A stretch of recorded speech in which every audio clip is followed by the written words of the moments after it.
विवाद हरियाणा का पीछा छोड़ने का नाम नहीं ले रहे हैं। पहले चल रहा था डेरा विवाद, अब गुरुग्राम में रेयान इंटरनेशनल स्कूल का विवाद चल रहा है। हमारे साथ हरियाणा के डीजीपी बीएस संधू, उनसे बात करते हैं। संधू साहब, ऐसा क्यों है कि हर छोटी घटना बड़ी बन जाती है हरियाणा में?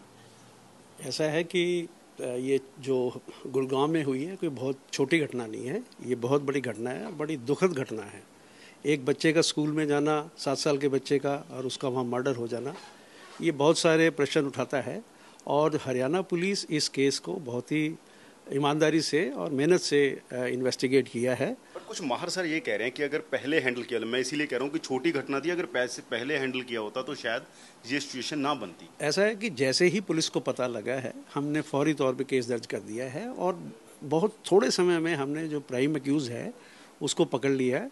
और जो मृतक जो बच्चा है उसके पेरेंट्स जो हैं वो पुलिस की इन्वेस्टिगेशन से पूरी तरीके से संतुष्ट थे, लेकिन बाद में किन्हीं कारणों की वजह से वहाँ पे बवाल हुआ और उसके बाद थोड़ा माइल्ड लाठीचार्ज भी हुआ। लेकिन हरियाणा पुलिस बहुत ही अच्छी तरीके से इसकी इन्वेस्टिगेशन कर रही है। प्राइम एक्यूज पकड़ा गया है, मैनेजमेंट के 2 आदमियों को पकड़ा गया है, उनको पुलिस रिमांड पे लिया गया है और इसके आगे भी अगर कोई आदमी दोषी पाया जाएगा उसके खिलाफ भी सख्त कार्रवाई की जाएगी।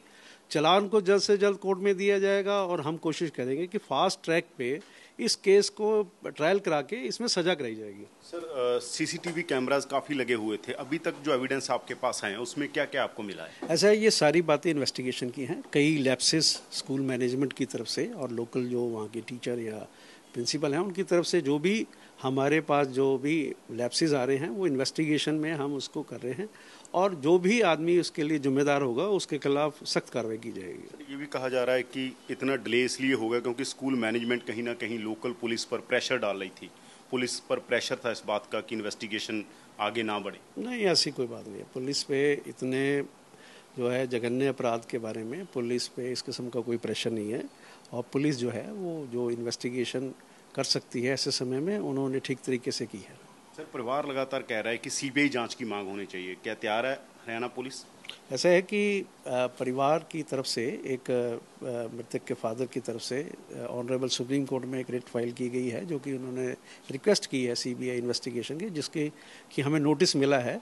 लेकिन हरियाणा सरकार और हरियाणा पुलिस अगर मृतक के फादर अगर इस केस को सीबीआई से इन्वेस्टिगेशन कराना चाहते हैं तो हमें कोई एतराज़ नहीं है, हम इस केस को सीबीआई को देने को तैयार हैं।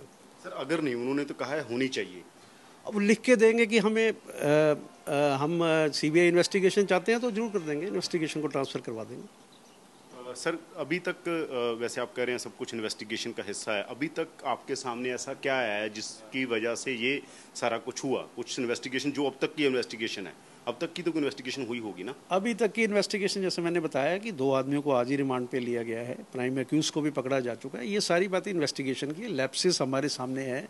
एक इंक्वायरी रिपोर्ट भी लोकल एडमिनिस्ट्रेशन की तरफ से की गई है, उसमें भी कई बातें सामने में आई हैं। सारी बातों को थॉरली इन्वेस्टिगेट किया जा चुका है। आज यहाँ से हेडक्वार्टर से एडिशनल डीजी लैंड ऑर्डर भी सारी इन्वेस्टिगेशन को और हालात का जायज़ा लेने के लिए और उचित कार्रवाई कराने के लिए गुड़गांव गए हुए हैं।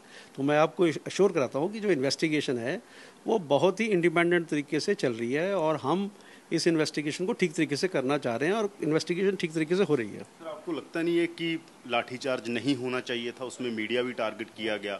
आपको लगता है ये लाठीचार्ज ना होता तो बढ़िया होता? हाँ, ऐसे हालात में लाठीचार्ज नहीं होना चाहिए, लेकिन जब आगजनी वगैरह शुरू हो जाए तो ऐसे समय पे जो उग्र भीड़ होती है उसको हटाना पड़ता है, नहीं तो हालात बेकाबू हो जाते हैं, फिर और ज़्यादा जो है एक्शन करना पड़ता है। लेकिन ऐसा नहीं होना चाहिए था। बड़ी दुख की बात है, मुझे प्रेस के जो हमारे साथियों के साथ जो कुछ हुआ है मुझे उसके लिए भी बहुत दुख है। हम हरियाणा पुलिस हमेशा प्रेस के साथ है और जैसे मैंने पहले भी कहा है हम आपके साथ हैं और आप हमारे साथ हैं। तो अगर कुछ ऐसा हुआ है तो हमें बड़ा दुख है और आगे से ऐसा ना हो इसकी भी हम पूरी कोशिश करेंगे। गुरुग्राम बहुत बड़ी सिटी है, पुलिस लगातार नॉर्म फॉलो करवाने की हर बात में आती है कि हम नॉर्म फॉलो करवाएंगे। जो शराब का ठेका था 500 मीटर के एरिए में, कोई भी एजुकेशन इंस्टीट्यूशन हो वहाँ पर शराब का ठेका नहीं हो सकता, तो ये क्यों पुलिस को पता नहीं था क्या? ऐसा है कि ये जो ठेके की बात है ये एक्साइज डिपार्टमेंट की तरफ से अलॉट किए जाते हैं और एक्साइज डिपार्टमेंट इन ठेकों को देता है। लेकिन अब हम सारे ठेकों को हम देखेंगे, वैसे मोस्ट प्रोबेबली ये रूल्स के हिसाब से ही ये ठेके दिए जाते हैं और ये एक्साइज डिपार्टमेंट इसको ठेके देता है। तो ये थे हरियाणा के डीजीपी बीएस संधू, जिनका कहना है कि इस मामले में इन्वेस्टिगेशन हो रही है, अब तक कार्रवाई हो चुकी है, मैनेजमेंट के खिलाफ भी हो चुकी है और जिसने ये अपराध किया था उसके खिलाफ भी हो चुकी है। उनका कहना है कि इस मामले में परिवार को पूरा इंसाफ मिलेगा। सीबीआई जांच भी अगर परिवार मांग रहा है तो हरियाणा सरकार सीबीआई जांच देने को तैयार है। कैमरामैन राजेंद्र के साथ यादविंदर सिंह, एबीपी न्यूज़, चंडीगढ़।